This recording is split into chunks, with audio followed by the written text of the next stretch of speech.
Hello friends, कैसे हो आप लोग। तो आज आप लोगों के साथ उपस्थित हुआ हूँ मैं एक बहुत ही मज़ेदार टॉपिक, बहुत ही इंटरेस्टिंग एंड बहुत ही इम्पोर्टेंट टॉपिक को लेकर आपके साथ। तो मैं हूँ आपका दोस्त अमित और स्वागत करता हूँ आपका अमित जैन यूट्यूब चैनल पर। तो चलिए शुरू करते हैं। तो टॉपिक हमारा ये है schedule of the constitution of India. तो हिंदी में बोला जाता है अनुसूची। तो स्टार्ट करते हैं। फर्स्ट शेड्यूल में क्या कहा जाता है। फर्स्ट शेड्यूल में कहा गया है list of states and UT of India. तो इंडिया में कितना ये स्टेट एंड यूनियन टेरिटरी है। तो इंडिया के पास अभी 28 स्टेट हैं एंड 8 यूनियन टेरिटरी हैं। तो 28 स्टेट एंड 8 यूनियन टेरिटरी। और हम लोग जानते हैं कि 2014 में 2 जून 2014 को तेलंगाना राज्य बना था। और 2 जून 2014 को तेलंगाना राज्य बना था और जम्मू कश्मीर ये तो उस समय 28 हुआ करता था राज्य। तो उसके बाद 29 हुआ तेलंगाना बनने के बाद। फिर जम्मू कश्मीर को अलग अलग यूनियन टेरिटरीज में बांट दिया गया। तो जम्मू कश्मीर बन गया जम्मू एंड लद्दाख। तो वहाँ पे फिर 28 राज्य हो गया और उसके बाद यूनियन टेरिटरी हो गए 9। और उसके बाद लेटेस्ट न्यूज़ में आप देख सकते हैं कि दादर नगर हवेली एंड दमन दीव को मिला दिया गया है, एक यूनियन टेरिटरी बना दिया गया है। तो उससे 28 राज्य और 8 यूनियन टेरिटरी हो गए। ठीक है, चले आते हैं सेकेंड शेड्यूल पे। सेकेंड शेड्यूल बोलता है हमारा कॉन्स्टिट्यूशन का कि provisions relating to the emoluments allowance privilege of the president of India, Governor of States, Speaker and Deputy Speaker of the Rajya Sabha, as well as Legislative Assembly in the states, Chairman and Deputy Chairman, Judges and CAG etc. तो इस salary का बात कहा गया है second schedule में। किनका? तो प्रेसिडेंट का, गवर्नर का, स्पीकर, डिप्टी स्पीकर का, राज्यसभा मतलब ये जो यूनियन में होता है, और लेजिस्लेटिव असेंबली स्टेट्स में जो होते हैं उसमें स्पीकर और डिप्टी स्पीकर के सैलरी का बात कहा गया है। ठीक है, सैलरी अलाउंस जो मिलेगा कैग का और जजेस का, सुप्रीम कोर्ट के जज, हाई कोर्ट के जज के सैलरी के बारे में बात कहा गया। तो सैलरी कहाँ से मिलेगा? सैलरी मिलेगा तो हमारा 2 टाइप का फ़ंड होता है, contingency fund and consolidated fund. तो कंसोलिडेटेड फ़ंड से हमारा ये इन लोगों को सैलरी मिलता है। और कंटिजेंसी फ़ंड का यूज कहाँ होता है? तो इमरजेंसी के टाइम हम लोग कंटिजेंसी फ़ंड का यूज आता है कंट्री में।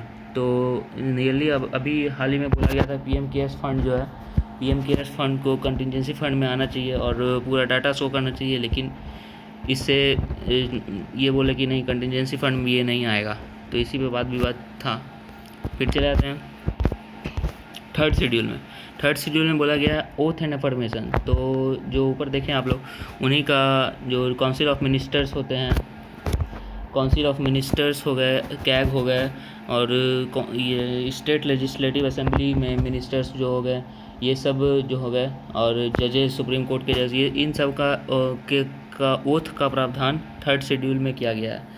तो ओथ एंड अफर्मेशन ये लोग करेंगे थर्ड शेड्यूल में। थर्ड शेड्यूल के अंदर इसके इन बातों का वर्णन किया गया है। ठीक है, नेक्स्ट आते हैं फोर्थ शेड्यूल में क्या कहा गया है? तो allocation of seats in Rajya Sabha to the states and union territories.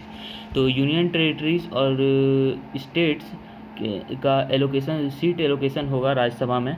तो हम लोग जानते हैं कि अलग अलग स्टेट का अलग अलग सीट्स राज्यसभा में दिया जाता है। तो उस हिसाब से यहाँ पे फोर्थ शेड्यूल में इस बारे में बात किया गया है कि सीट मिलेगा। तो नेक्स्ट फिफ्थ शेड्यूल पे चले आते हैं। फिफ्थ शेड्यूल बोलता है provisions relating to the administration and control of schedule areas and schedule tribes. तो शेड्यूल एरियाज और शेड्यूल ट्राइब्स हैं, उनके लिए भी अलग से सोचना होगा। तो वो उनका एडमिनिस्ट्रेशन एंड कंट्रोल के बारे में हम लोग कैसी विधि व्यवस्था चलेगी उन लोगों का, तो उसके लिए उन लोगों का ये बात प्रोविज़न जो है ऐड किया गया है फिफ्थ शेड्यूल में। ठीक है, नेक्स्ट आते हैं हम लोग सिक्स्थ शेड्यूल में क्या कहा गया है? तो ट्राइबल एरियाज़ जो हैं, ट्राइबल एरियाज़ किनका? तो ये 4 स्टेट्स, असम, मेघालय, त्रिपुरा एंड मिज़ोरम। ये हमेशा क्वेश्चन बार बार आता है एग्जाम में कि ये सिक्स शेड्यूल में किन स्टेट के बारे में बात किया गया। तो ए असम, मेघालय, त्रिपुरा एंड मिज़ोरम, ये इन स्टेट्स का बात कहा गया है। इन स्टेट्स में ट्राइबल एरियाज़ जो है इन स्टेट्स का, उसमें एडमिनिस्ट्रेशन कंट्रोल के बारे में बात कहा गया है 6th शेड्यूल में। नेक्स्ट शेड्यूल है हमारा 7th शेड्यूल। इसमें कहा गया है कि division of powers between the union and the states in term of union, states and concurrent list. तो इसमें राज्य और केंद्र के बीच में पावर डिस्ट्रीब्यूशन का बात कहा गया है। राज्य और केंद्र आपस में पावर डिस्ट्रीब्यूट कैसे करते हैं, तो उन पावर डिस्ट्रीब्यूशन के लिए ये 3 तरह का लिस्ट बनाया गया है, union list, state list and concurrent list. ठीक है, तो 3 तरह का लिस्ट में एक यूनियन लिस्ट में होता है जो यूनियन के द्वारा देखा जाता है, स्टेट लिस्ट में होता है कि स्टेट के द्वारा देखा जाता है, और कंकरेंट लिस्ट में होता है कि कंकरेंट मतलब यूनियन और स्टेट से दोनों के द्वारा देखा जाएगा, दोनों के द्वारा बनाया गया ये नियम कानून जो है लागू होगा। और अगर स्टेट सेम लॉ बनाते हैं और यूनियन भी सेम चीज़ के बारे में ध्यान देते हैं तो प्रेफरेंस मिलेगा यूनियन को। ठीक है, कंकरेंट लिस्ट में इसके बारे में बात किया गया। कुछ एग्जांपल्स मैंने आप लोगों के लिए लिख रखा है, देखिए। यूनियन लिस्ट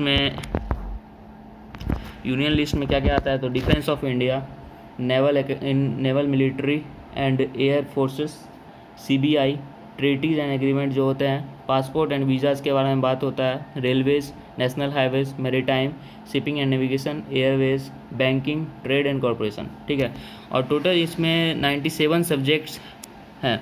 तो ओरिजिनली अभी प्रेजेंट में 98 सब्जेक्ट्स हैं, तो ऐसे लिया गया था 97 सब्जेक्ट। और फिर चले आते हैं स्टेट लिस्ट में।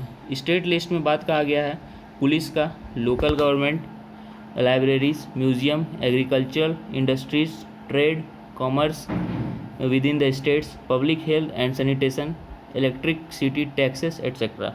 इन सब के बारे में स्टेट लिस्ट में बात किया गया है। तो स्टेट लिस्ट में टोटल 66 सब्जेक्ट्स हैं, ओरिजिनली जो है 59 सब्जेक्ट्स हैं। ठीक है, कंकरेंट लिस्ट चले आते हैं। तो कंकरेंट लिस्ट में क्या कहा गया है, criminal law, removal from the one states to another states of prisoners को एक स्टेट से दूसरे स्टेट्स में प्रतिस्थापित करना।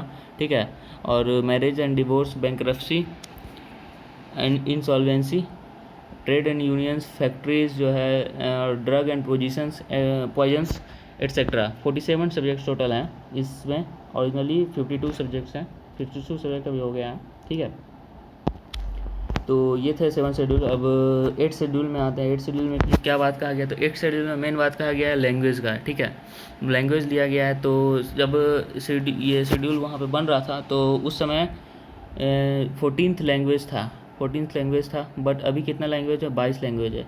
22 लैंग्वेज है कॉन्स्टिट्यूशन के अंदर, शेड्यूल में 22 लैंग्वेज 8 शेड्यूल में बात किया गया है। तो 8 शेड्यूल में जो है अभी क्वेश्चन क्या पूछता है इससे क्वेश्चन बहुत इंपॉर्टेंट आता है 1992 में। ठीक है, कौन कौन से भाषा को ऐड किया गया, तो कोंकणी, मणिपुरी एंड नेपाली भाषा को 1992 में ऐड किया गया है। और फिर पूछेगा कि लेटेस्ट एडेड भाषा कौन है, तो उड़िया है लेटेस्ट एडेड भाषा, तो वो कब किया गया, 2011 में। ठीक है, तो और पूछेगा कि मैथिली, संथाली, डोगरी एंड डोडो।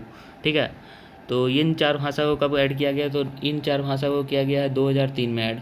ठीक है, यहाँ से ये 3 क्वेश्चन बहुत ही इंपॉर्टेंट क्वेश्चन है। आते हैं 9th शेड्यूल में। तो 9th शेड्यूल हम लोग जानते हैं कि फर्स्ट अमेंडमेंट जो कॉन्स्टिट्यूशन का हुआ था, तो वो जो है 9th शेड्यूल के अंदर है। फर्स्ट अमेंडमेंट से ही 9th शेड्यूल बना था। तो इसमें क्या आता है, acts and regulation of the state legislature dealing with land reforms and abolition of zamindari system end of the parliament dealing with other matters. ठीक है, तो 9th शेड्यूल में आता है राज्य द्वारा संपत्ति का अधिग्रहण। तो राज्य संपत्ति का अधिग्रहण करेंगे उसका बात आता है। और पहले इस शेड्यूल में बात किया गया है कि पहले जो है ये ज़मीन जो ये लैंड रिफॉर्म्स जो है, पहले इसके बारे में जुडिशियल रिव्यू नहीं हो सकता था, कोर्ट में जुडिशियल रिव्यू नहीं कर सकते थे। लेकिन 2007 में नया केस आया है, 2007 में आया है। 2007 के बाद से बोला गया कि अगर ऐसा भी कोई भी केस जो फंडामेंटल राइट को चैलेंज करता है तो आप जुडिशियल रिव्यू इसका कर सकते हैं, कोर्ट में इसका जुडिशियल रिव्यू होगा। ठीक है, नेक्स्ट आते हैं 10th शेड्यूल। अभी आप लोग जैसा देख रहे होंगे देश में, राजस्थान में चल रहा है 10th शेड्यूल पे बात, वो क्या है, anti defection law. Anti defection मतलब हो गया दल बदल। दल बदल के विरुद्ध लॉ जो है बनाया गया है। तो इसमें क्या बोला जाता है, provisions relating to disqualification of members of parliament and state legislature on the ground of defection 52 amendment act of 1985। तो 52nd amendment act of 1985 Rajiv Gandhi ji ने पास किया था ये लॉ, एंटी डिफेक्शन लॉ, जिसमें बोला जाता है कि उन एमएलए, उन लेजिस्लेचर्स के विरुद्ध लिया जाएगा, स्टेट लेजिस्लेचर के विरुद्ध एक्शन लिया जाएगा, केस होगा जो है अपने दल से, मेजॉरिटी पार्टी के दल से दूसरे दल में जाएंगे, तो उनका डिस्क्वालिफिकेशन ऑफ मेंबरशिप होगा। ठीक है, तो यही बात अभी राजस्थान में चल रहा है। राजस्थान का भी केस बता देते हैं कि वहाँ पे सचिन पायलट जी और 19 एमएलए के साथ जो है वो अपना पार्टी से सपोर्ट अपना हटा लिए, तो उनके विरुद्ध जो है एंटी डिफेक्शन लॉ का बात हुआ। लेकिन स्पीकर सीपी जोशी जो हैं, सीपी जोशी स्पीकर हैं राजस्थान स्टेट असेंबली के, तो सीपी जोशी जी का भी स्पीकर का फैसला आया नहीं था और हाई कोर्ट में पिटीशन दायर हो गया। और उसी के बारे में आज के एडिटोरियल में भी बात किया गया है कि हाई कोर्ट इंटरफियर नहीं कर सकता है जब तक स्पीकर अपना डिसीजन नहीं दें।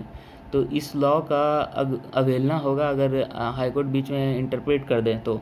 ठीक है, तो यही सब डीप में मैटर है, वो आप लोग पढ़ लीजिएगा। ठीक है, नेक्स्ट शेड्यूल में आते हैं जो कि 11th शेड्यूल है। 11th शेड्यूल बोलता है कि अब हमारा जो गांव है उसका भी न्याय व्यवस्था के लिए भी तो कुछ करना पड़ेगा। तो उसके लिए जो है specifies the power, authority and responsibility of panchayat.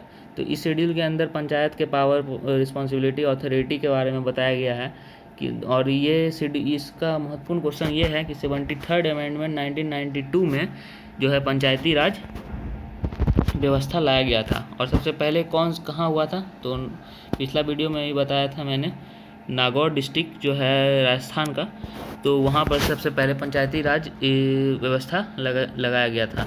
और पंचायती राज दिवस हम लोग कब मनाते हैं, तो ये भी इम्पोर्टेंट क्वेश्चन बन जाता है। 24 अप्रैल मनाते हैं। 24 अप्रैल 2010 को जो है प्रधानमंत्री जी हमारे जो थे डॉक्टर मनमोहन सिंह, उन्होंने पंचायती राज सिस्टम को लागू किया था। ठीक है, तो पंचायत राज दिवस हम लोग इसी दिन को मनाते हैं। ठीक है, नेक्स्ट क्वेश्चन चले आते हैं 12th शेड्यूल। 12th शेड्यूल क्या बोला जाता है, तो अब तो गांव के लिए काम कर दिया आप लोग, तो शहर के लिए क्या करेंगे। शहर के लिए जो है अर्बन एरियाज़ के लिए म्यूनिसपैलिटीज़ का व्यवस्था किया गया है। ये कौन से अमेंडमेंट के बारे में, कौन से अमेंडमेंट में किया गया है, तो 74th अमेंडमेंट एक्ट ऑफ 1992।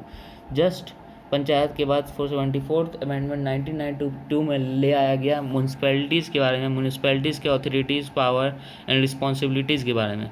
ठीक है, तो यही था हमारा 12th शेड्यूल, और टोटल वीडियो यही था, शेड्यूल ऑफ द कॉन्स्टिट्यूशन। उम्मीद करता हूँ कि आगे कभी इस टॉपिक में आप लोगों को दिक्कत नहीं होगा। ठीक है, इसी के साथ थैंक यू, और प्लीज़ अच्छा लगे वीडियो तो लाइक, शेयर एंड सब्सक्राइब जरूर करें। ठीक है, चैनल पे और भी इंटरेस्टिंग एंड इम्पोर्टेंट वीडियोस आते रहेंगे। Thank you for the videos.